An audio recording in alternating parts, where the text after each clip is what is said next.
할렐루야. 우리 양옆에 앉아 계신 우리 사랑하는 가족들을 따뜻한 눈빛, 따뜻한 마음으로 바라보시면서 이렇게 인사할까요? 사랑합니다. 축복합니다. 네, 사랑합니다. 축복합니다. 네. 여러분이 너무나 잘 알고 있는 사도 바울. 사도 바울의 본래 이름이 어떻게 되는지 아십니까? 사도 바울의 본래 이름은 사울. 네, 사울이었습니다. 그렇다면 사울의 이름의 뜻은 어떻게 될까요? 사울의 이름의 뜻은 제가 예전에 말씀드렸는데 저는 여러분을 결코 어려운 질문을 드리지 않습니다. 사울의 이름의 뜻은 우리 희은이 높은 자, 네, 높은 자라는 뜻입니다. 여러분, 이스라엘 첫 번째 왕 누구였죠? 너무나 잘 알고 있는 여러분이 이스라엘 첫 번째 구약의 인물, 이스라엘 첫 번째 왕의 이름은 사울이었습니다.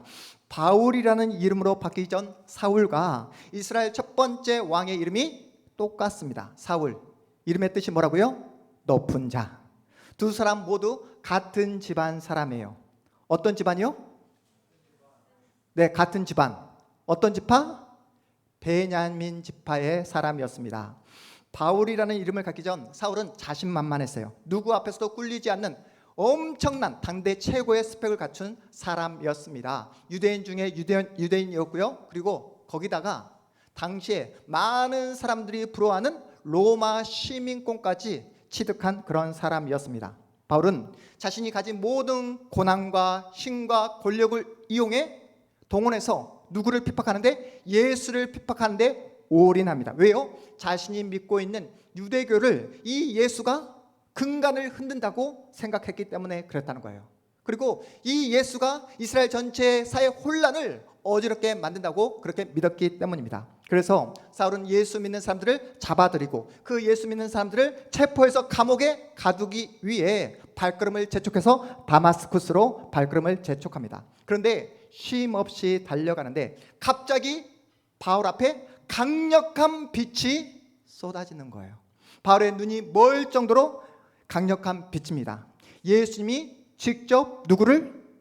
이 사울을, 바울을 찾아와 주신 거예요. 그런데 여러분 아십니까? 바울에게 엄청난 강력한 빛으로 그 찾아와 주신 그 예수님의 빛이 함께한 동료들에게는 전혀 비침이 없었다는 사실입니다. 전혀 그들은 빛을 보지 못했습니다. 이렇게 같은 시간 같은 장소에 있었지만 예수님은 누구만? 사울만 만나주신 거예요. 오직 바울만 부르고 있습니다. 그들 가운데 바울이 가장 예수님을 사랑해서요? 그렇습니까?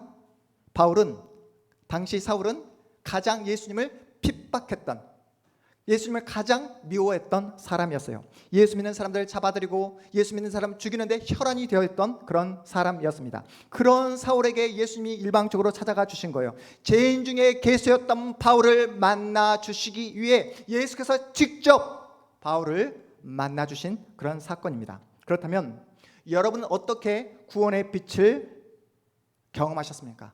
여러분은 어떤 방법을 통해 하나님의 자녀가 되셨습니까? 여러분이 예수 믿지 않는 사람보다 훨씬 더 준법 정신이 투철해서요? 아니면 학창시절에 예수 믿지 않는 친구들보다 여러분이 성적이 더 좋았습니까?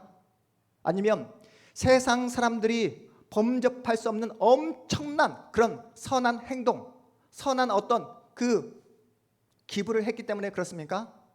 솔직히 우리끼리 있어서 하는 말이지만 여러분, 우리가 예수 믿는 사람보다 더 정직하다고 자부할 수 없잖아요. 더 착하다고 자신할 수 있습니까?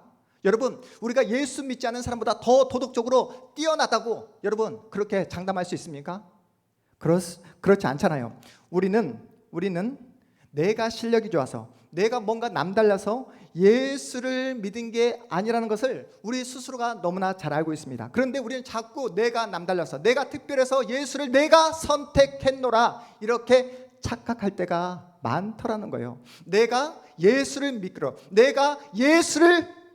믿기로 결정했다고 그렇게 오해할 때가 많더라는 것입니다. 나의 선택, 나의 결정으로 하나님의 자녀가 되었다라고 이렇게 오해할 때가 많습니다. 그 착각은 자연스럽게 교만으로, 오만으로 이어지기 마련입니다. 예수를 믿지 않는 사람들이 도통 이해가 되지 않는 거예요. 여러분 예수님 사랑하시죠? 여러분 예수님 사랑하십니까? 여러분 예수님이라는 이름만 들어도 마음이 좋잖아요. 그런데 이렇게 좋은 예수님을 왜 세상 사람들은, 내가 사랑하는 친구는 그 예수님을 믿지 않을까? 왜 내가 예수를 증거해도 그 친구는 그 예수를 계속해서 반대하고 거부하는 것일까? 이런 생각 해보시지 않았습니까? 제가 아는 분의 이야기인데요, 예수를 믿지 않는 친구가 너무나 안타까워서 복음을 전해야겠다는 그러한 그 마음으로, 간절한 마음으로 오늘 본문 요한복음 1장 12절 말씀을 가지고 그 친구에게 전도를 했다고 합니다. 우리 12절 말씀 한번 읽어볼까요? 어떤 말씀인지 읽어보도록 하겠습니다. 시작. 영접하는 자 곧 그 이름을 믿는 자들에게는 하나님의 자녀가 되는 권세를 주셨으니, 예수 믿지 않는 친구가 너무나 안타까워서 그 영혼이 너무나 불쌍해서 요한복음 1장 12절 말씀, 이 말씀을 붙잡고 그 친구에게 복음을 나름 열심히 증거했다고 합니다. 너 예수 믿어야 돼. 너 예수 믿으면 하나님의 자녀가 되는 놀라운 권세를 얻을 수가 있어. 그냥 입으로 예수를 믿겠다 시인하기만 해도 너는 앞으로 행복한 인생, 복된 인생을 살아갈 수 있어 라고 열심으로 나름 최선을 다해서 복음을 증거했다고 합니다. 이 이야기를 듣자마자 그 친구가 이렇게 말을 했대요. 친구야, 내가 예수를 믿지 않지만 예수 믿는 너보다 내가 지금 훨씬 더 기쁘게 행복하게 살고 있는 것 같은데? 라고 말을 했다고 합니다. 그 말을 듣자마자 이 친구가 복음을 증거하다가 해야 될 말을 다 잃어버리고 말았대요. 왜냐하면 세상적으로 그 친구가 훨씬 더 잘 나가고 돈이 많은 친구였기 때문에 그랬다고 합니다.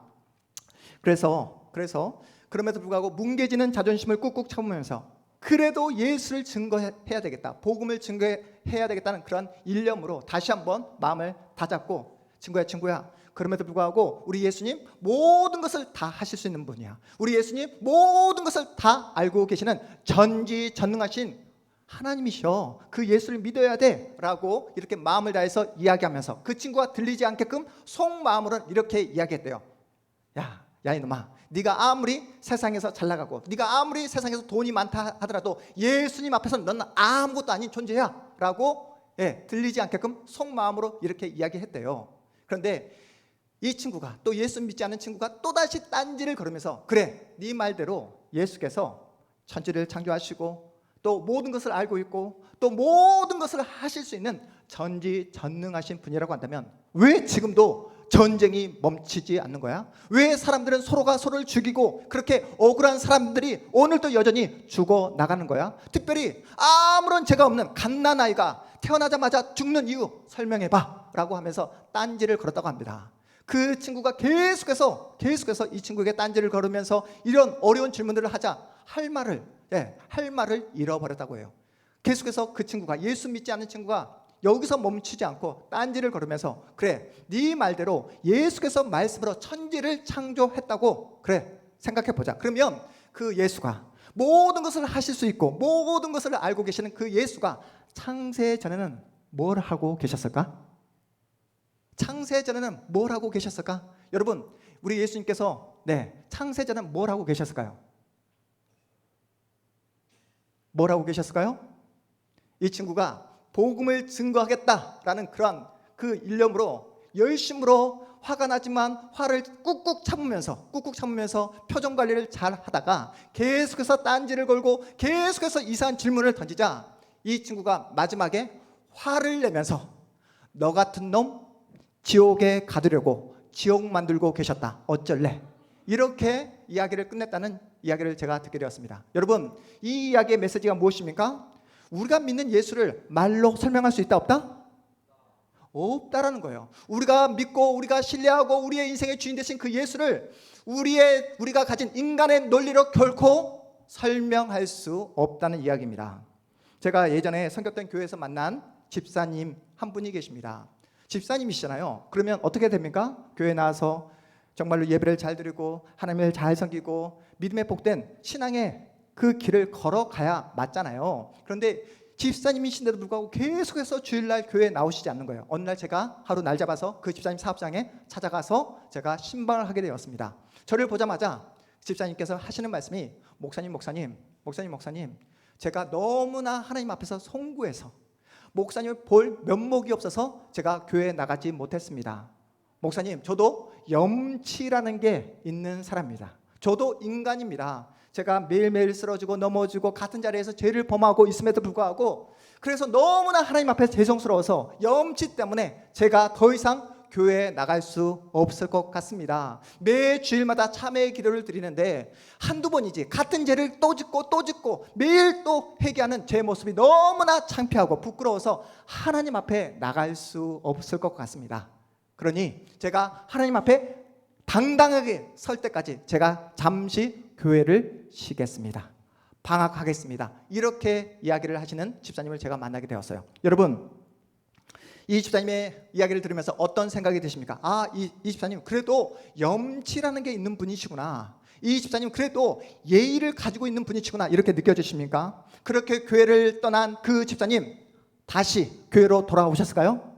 지금도 교회 밖에서 방황하고 계십니다. 지금도 예수를 잃어버린 채 그렇게 죄의 자리에 머물러 계세요. 이 집사님의 가장 큰 요인이 무엇일까요? 바로 본인 스스로 예수를 믿겠다 선택했다고 믿고 있는 거예요. 자기 스스로 하나님의 자녀가 되겠다라고 결정했다고 믿고 있는 것입니다. 여러분 기억하십시오. 우리는 빛을 선택한 자가 아닙니다. 여러분, 우리는 빛을 선택한 자가 아니라 우리는 빛을 본 자인 줄 믿으시기 바랍니다. 예수께서 우리를 찾아와 주시고 우리를 만나 주시고 못난 나, 정말 형편없는 나를 살려주시고 구원해 주셨기에 오늘 또 이 은혜의 자리에 나오신 줄 믿으시기 바랍니다. 설령 여러분이 옛 습관을 버리지 못하고 또다시 같은 자리에서 넘어지고 쓰러지고 죄를 짓는다 할지라도 하나님은 여러분을 버리시지 않는다? 버리시지 않는다. 여러분을 향한 사랑과 여러분을 향한 복음의 빛을 멈추지 않으신다. 설령 여러분이 탕자 같은 그 길을 계속해서 걸어간다 할지라도 탕자도 누구의 자녀다? 하나님의 자녀다. 여러분, 여러분의 그 가슴 가운데 정말로 시커멓게 멍들게 하는, 여러분의 가슴을 시커멓게 타게 하는 그 자녀 또한 누구의 자녀다? 내 자녀다. 한번 하나님께서 선택하신 하나님의 자녀는 그 자녀의 영혼과 그 자녀의 미래를 끝까지 하나님께서 지켜주신다는 사실입니다. 여러분, 여러분의 인생, 여러분의 운명 하나님께서 붙잡고 있는 줄 믿으시기 바랍니다. 그 은혜의 손길에서 도망갈 수 있는 자가 아무도 없는 줄 믿으시기 바랍니다. 여러분, 그런데 그 하나님의 은혜의 손길에 우리가 언제 붙잡히게 되었다고요? 여러분이 예수를 잘 믿게 되었을 때, 여러분이 교회에 나와서 헌신하고 충성하고 예배하고 정말 하나님을 마음을 다해서 충성할 때 여러분의 인생과 운명을 하나님께서 붙잡아 주신 것이 아니라 언제요? 우리가 아직 죄인 되었을 그때에, 우리가 어둠 속에 갇혀 소망을 전혀 모르고 있었던 그때에, 죄와 허물로 가득했던 그 상황 속에서 예수께서 직접 찾아와 우리의 닫혀진 눈을 만져주시고 치유해 주시고 우리를 회복해 주심으로 말미암아 하나님의 놀라운 자녀로 우리 주님께서 선택해 주신 줄 믿으시기 바랍니다. 성경은 계속해서 인간의 힘으로는 하나님의 자녀가 될 수 있다 없다? 될 수 없다. 인간 스스로는 예수를 선택할 수 없다. 인간 스스로는 자신의 인생, 자신의 운명을 결정할 수 없다라고 우리에게 계속해서 말씀합니다. 본문 13절 말씀 함께 읽어봅니다. 13절입니다. 시작. 이는 혈통으로나 육종으로나 사람의 뜻으로 나지 아니하고 오직 하나님께로부터 난 자들이니라. 아멘. 보십시오. 이는 혈통으로나 육종으로나 사람의 뜻으로 나지 아니하고, 제가 말씀드렸잖아요. 제가 목사라고 해서 우리 아들 이한지가 바로 예수의 사람이 되는 거 아니다. 여러분이 아무리 예수를 잘 믿고 헌신하고 충성한다 할지라도 여러분의 자녀가 저절로 하나님께 구원받는 거 아니다. 반드시 누구로부터 난 자? 하나님께로부터 난 자만이 하나님의 구원을, 하나님의 자녀가 될 수 있다라고 우리에게 말씀하고 있습니다. 인간은 자기의 문제를 자기 스스로 해결할 능력이 없다는 거예요. 의인은 없나니 하나도 없다라고 성경이 우리에게 선포합니다. 아무도 자기를 구원할 수 없고 구원에 대하여, 진리에 대하여, 성명에 대하여 아는 자가 하나도 없다라고 성경이 우리에게 증언하고 있습니다. 분명한 사실은 이 자리에 앉아있는 여러분 모두는 예수를 믿는 예수의 사람인 줄 믿으시기 바랍니다. 오늘 본문이 여러분이 던지는 질문이 바로 여기에 있어요. 여러분은 어떻게 해서 예수를 믿게 되었으며 정말 여러분의 눈으로 볼 수 없는 하나님의 존재를 알게 되었는지, 그 하나님을 믿게 되었는지 묻고 있습니다. 여러분 생각해 보세요. 태어나서 한 번도 빛을 보지 못한 시각장애인이 있다고 한번 가정해 보십시다. 시각장애인에게 지금 청명한 가을 하늘을 설명해 보라고, 이 파란 하늘을 설명해 보라는 거, 이게 말이 되겠습니까? 우리는 빛을 선택한 자가 아니라 하나님의 은혜로 빛을 본 자입니다. 이 자리에 앉아있는 여러분 모두는 내가 하나님을 선택한 것이 아니라 하나님께로부터 난 자들임을 믿으시기 바랍니다.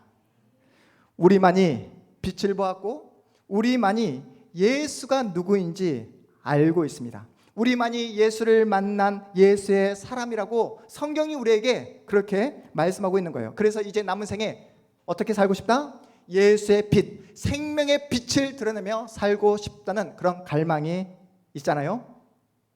있습니까? 없습니까? 네, 있죠. 그냥 더 이상 이대로 살 수 없다. 빛 대신 예수의 말씀대로, 생명의 말씀대로 살고 싶다라는 그런 갈망이 있을 것입니다. 나의 삶을 통해 예수를 설명하고 싶은 열망이 있을 거예요. 그런데 그러한 기대와 소망을 가지고 올 한 해 2022년을 살아보시니까 어떻습니까? 여러분의 기대와 소망대로 살기가 쉽지 않잖아요. 예수의 사람으로 살아보겠다 몸부림쳐 보았지만 여러분, 삶의 현장에서 우리가 겪는 어려움이 얼마나 많았습니까? 악을 악으로 갚지 않고 용서하고 용납하고 기다리고 참아보지만 언제까지 참아야 될지 답답할 때가 얼마나 많았습니까? 나의 현실, 나의 어려운 그 모든 상황이 언제쯤 끝나게 될지 몰라 불안할 때가 얼마나 많았습니까? 예수님을 드러내야 할 예수의 사람인 것을 알고 있지만 나의 행동과 나의 어떤 삶의 모습을 통해 예수를 드러내지 못할 때가 너무나 많았잖아요. 그렇다면 여러분, 우리만 넘어지고 우리만 쓰러졌을까요? 구약의 이스라엘 백성들은 어떻게 하나님을 섬기며 어떻게 믿음의 길을 걸어갔을까요? 하나님의 은혜로 이스라엘 백성들은 출애굽의 기적을 경험합니다. 하나님의 도우심으로 모세와 이스라엘 백성들은 홍해 바다를 지나가고 시내 산에 이르게 된 것을 여러분이 기억하실 거예요. 출애굽기를 보면 모세는 하나님으로부터 계명을 받기 위해 시내산에 올라가 며칠 동안 40일을 머물게 됩니다.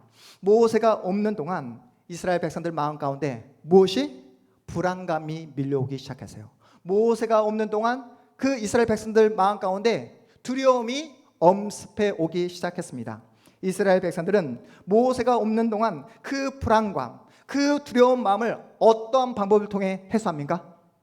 기억하고 계시죠? 모세가 하나님의 계명을 받기 위해 시내산에 올라간 후에 40일 동안 그 두려움과 불안감을 해소하기 위해 그 시내산 밑에 있었던 이스라엘 백성들이 했던 행동이 무엇이었죠?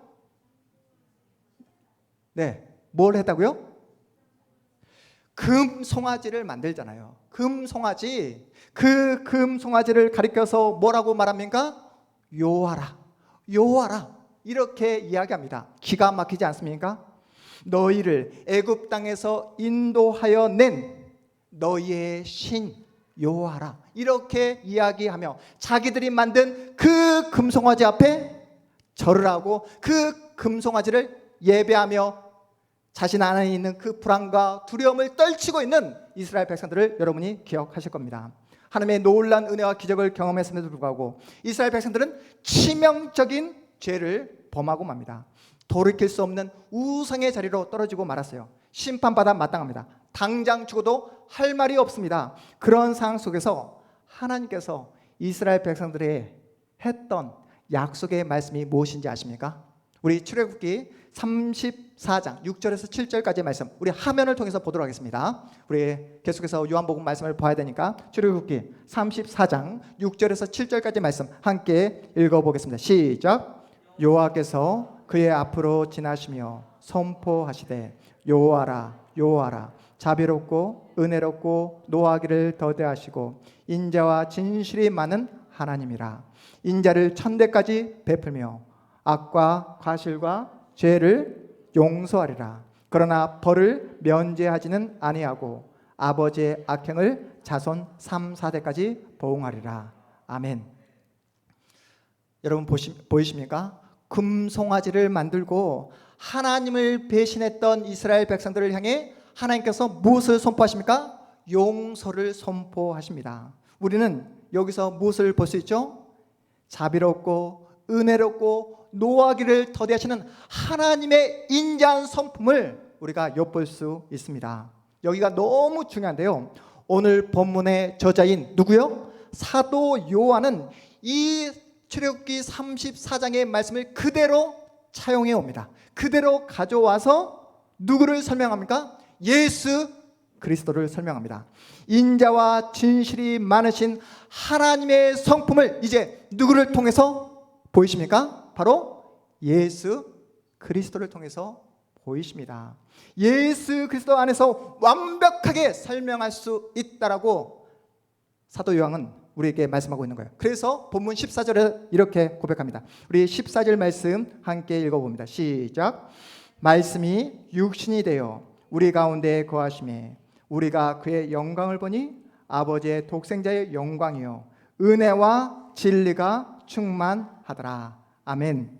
말씀이 육신이 되어 우리 가운데 거하심에 우리가 그의 영광을 보니 아버지의 독생자의 영광이요 은혜와 진리가 충만하더라.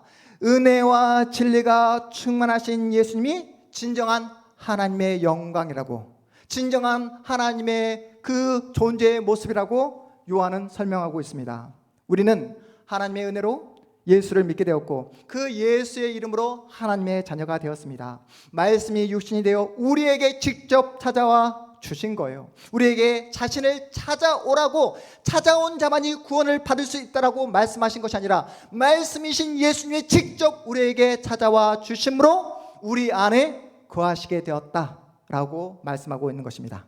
여러분 여기서 중요한데요, 말씀이 육신이 되어 우리 가운데 거하심에 라는 뜻은 말씀이신 우리 예수님이 육신이 되어 우리 가운데 장막을 치셨다. 거하심에는 장막을 치셨다는 뜻입니다. 구약에서 하나님은 어디에 거하시게 됩니까? 이스라엘 장막에, 성막에, 성소에 거하시게 되듯이 사도 요한은 예수님의 성육신 사건을 육신이 되신 그 예수님의 말씀이 우리 가운데 성막으로, 우리 가운데 성전으로 거하게 되었다라고 말씀하고 있는 거예요. 이해가 되십니까? 예수님이 우리 가운데 거하심으로 우리가 구원을 받게 되었고 하나님의 자녀가 되었다라고 말씀하고 있는 거예요. 다시 말해서 우리는 예수님이 거하시는 성전이 된 줄 믿으시기 바랍니다. 성전 되신 예수님이 우리와 한 몸이 된 거예요. 예수님과 함께 사는 겁니다. 우리의 존재와 우리의 삶을 통해 예수를 증명할 수 있는 유일한 예수님의 사람이 되었다라고 말씀하고 있는 거예요. 그래서 여러분은 하나님의 자녀입니까? 라는 질문은 어떻게 바꿔서 사용할 수 있을까요? 여러분은 예수님과 함께 사는 성전입니까? 라는 질문으로 바꿀 수 있다는 거예요. 다시 한번요. 여러분은 하나님의 자녀입니까? 이 질문을 어떻게 바꿀 수 있다고요? 여러분은 날마다 예수님과 함께 사는 성전입니까? 라는 질문으로 바꿀 수 있다는 거예요. 우리 양옆에 우리 앉아 계신 우리 집사님들에게, 우리 자녀들에게 이렇게 질문해 보도록 하겠습니다. 당신은 예수님과 날마다 함께 사는 성전입니까?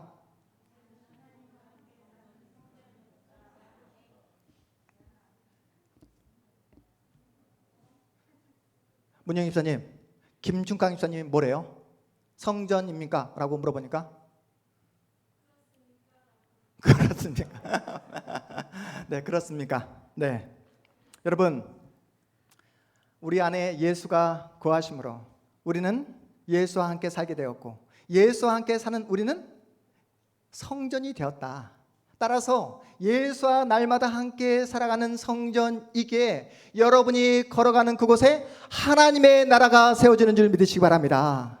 여러분의 사소한 말 한마디, 여러분의 사소한 그 행동 하나하나가 하나님을 예배하는 예배가 되는 줄 여러분 기억하시기 바랍니다. 사도 바울은 예수를 만나기 전 누구로 살았다고요? 사울로 살았습니다. 큰 자로 살았어요. 큰 자로 살아갈 때는 예수를 핍박하며 예수를 거부하며 예수 믿는 사람들을 억압하는데 자신의 인생을 올인했던 그런 사람이었습니다. 진리이신 예수를 부정하며 진리의 대적자로 살았던 사울이었어요. 그런 그를 누가요? 예수께서 만나 주시자 사울에서 바울로 변하게 되었습니다. 구원의 빛을 보게 되자 이제 예수를 증거하는 성전의 삶을 살게 되었습니다. 주님을 만난 후 자신의 실체를 깨닫게 돼요. 자신은 죄인 중에 괴수라고 전혀 소망이 없는 존재라는 사실을 깨닫게 됩니다. 그래서 그는 큰 자 사울이라는 이름을 버려버리고 이제 어떻게 해요? 파울로스. 바울이 어떤 뜻일까요? 작은 자가 되기로 자처합니다. 사울, 큰 자에서 파울로스, 작은 자가 되기를 자처해요. 주님 앞에서 내가 작아지면 작아질수록 주님께서 더 강력하게 역사하신다는 사실을 깨닫게 된 것입니다. 예수님은 저와 여러분이 사울로 사는 인생이 아니라 어떤 인생? 파울로스, 작은 자로 살기를 원하고 계십니다. 왜요? 날마다 하나님의 은혜를 구하며 날마다 하나님께 납작 엎드려서 주님의 은혜로만 살아가는 그러한 파울로스, 작은 자가 되기를 원하고 계십니다. 여러분, 영광스러운 하나님의 자녀로 산다는 게 어떤 뜻일까요? 사람들의 부러움을 한 몸에 받는 그런 높은 자리에 올라가는 것, 그것을 말하는 것일까요? 이 세상 사람들이 그렇게 사랑하고 좋아하는 돈을 많이 버는 게 영광스러운 하나님의 자녀가 되는 것일까요? 그렇지 않습니다.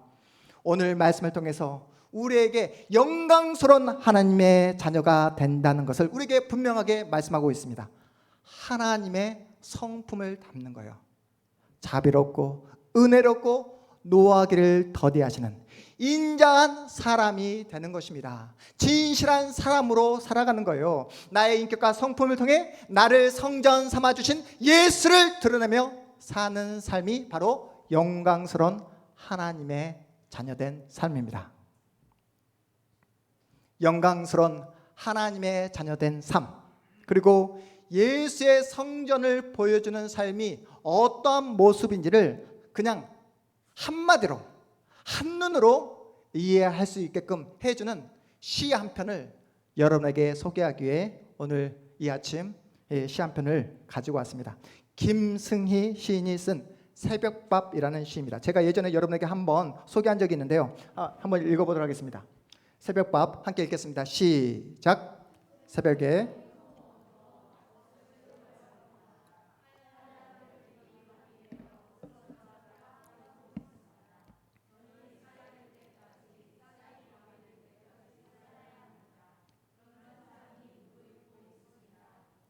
다시 한번 읽어보도록 하겠습니다. 새벽밥, 김승희 시인이 쓴 새벽밥. 새벽에 시작. 새벽에 너무 어두워 밥솥을 열어봅니다. 하얀 별들이 밥이 되어 으스러져라 껴안고 있습니다.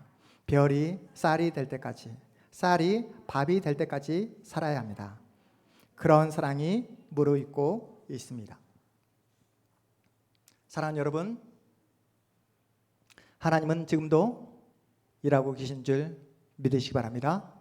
예수님은 지금도 우리 가운데 역사하고 있는 줄 믿으시기 바랍니다. 여러분, 예수께서 지금도 일하시고 역사하신다는 가장 강력한 증거가 무엇입니까? 가장 강력한 증거? 바로 이 자리에 앉아 하나님을 예배하는 여러분 한 분 한 분이 예수님이 지금도 역사하고 있다는 가장 강력한 증거입니다. 여러분이 누구입니까? 말씀이 육신이 되어 우리 가운데 거하신 그 빛 대신 그 주님을 만난 사람이잖아요. 그 구원의 빛을 경험한 사람이잖아요. 그래서 여러분만이 생명이 무엇인지 진리가 무엇인지 거룩이 무엇인지 아는 자가 되지 않았습니까? 여러분만이 주의 말씀, 생명의 말씀을 들을 수 있게 되었고 여러분만이 예수님을 드러낼 수 있는 유일한 성전이기에 별이 쌀이 되는 자리로, 그 쌀이 밥이 되는 자리로 초대받고 있는 것입니다. 하나님은 저 높은 하늘에서 홀로 빛나는 별이 아니라 많은 이의 허기를 채워줄 수 있는 밥이 되는 그 자리, 작은 자가 되기를 원하십니다. 누군가의 아픔과 누군가의 그 눈물을 닦아줄 수 있는 그런 밥이 되기를 원하고 계세요. 여러분, 밥이 되는 거 쉬울까요? 어려울까요? 쉽지 않습니다. 어렵습니다. 내 생명, 내 시간, 내 돈, 내 에너지를 상대를 위해 쏟아 놓아야 합니다. 내가 으스러져야 상대의 아픔을 내가 위로해 줄 수 있는 거예요. 내가 으스러져야 상대의 배고픔을 채워줄 수 있습니다. 내가 으스러져야, 내가 죽어야 바로 진리 되시고 우리의 생명 되시는 예수를 증명할 수 있다는 거예요. 예수의 영광을 본 성전된 우리가 그래서 어떻게 살아야 되겠습니까? 별이 쌀이 될 때까지 얼마나 긴 시간이 필요했겠습니까? 그 긴 시간을 인내해야 된다는 거예요. 쌀이 밥이 될 때까지 여러분 어떻게 해야 된다고요? 내가 으스러져야 우리는 우리 안에 거하시는 예수를 설명할 수 있고 증명할 수 있다는 것입니다. 누가 우리에게 그 모습을 보여주셨습니까? 예수 그리스도께서 죽기까지 우리를 사랑해 주시고 우리를 위해 죽으시고 우리를 위해서 부활하신 그 예수께서 우리에게 모든 것을 다 보여주셨습니다. 그 예수의 사랑을, 그 예수의 생명을 부여받은 우리이기에 여러분이 정말 예수를 담고 있는 성전이라고 한다면 예수의 생명을 전하고 예수의 사랑을 전하는 일이 바로 성전으로 부름받은 우리의 역할, 우리의 책임이라는 사실을 꼭 기억하심으로 말미암아 이제 2022년 올 한 해 얼마 남지 않았잖아요. 남은 올 한 해 누구의 사랑을 통해서? 주님의 사랑을 통해서 무르익어가는, 계속해서 주님을 깊이 닮아가는 여러분의 삶이 되어서 하나님의 기쁨, 하나님의 자랑이 되어지는 복된 여러분의 인생, 여러분의 생애 되시기를 주님의 이름으로 축복합니다. 우리 모두 자리에서 일어나겠습니다.